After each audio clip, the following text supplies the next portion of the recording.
भाइयों बहनों, कल रात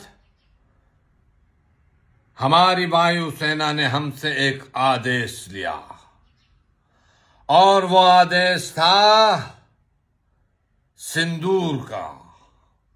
एक ऐसा निर्णय था जो इतिहास के पन्ने पलट देगा, बिहार का इलेक्शन जिता देगा।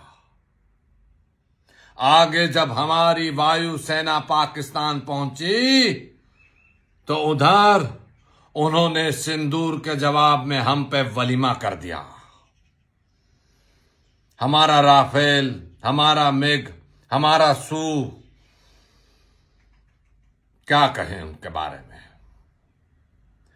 हम अब भारतीय सेना की तरफ से, हिंदुस्तान के लोकतंत्र की तरफ से पाकिस्तान से कुछ कहना चाहते हैं। जन्नत हासिम मोनीन मेरी जिंद मेरी जान।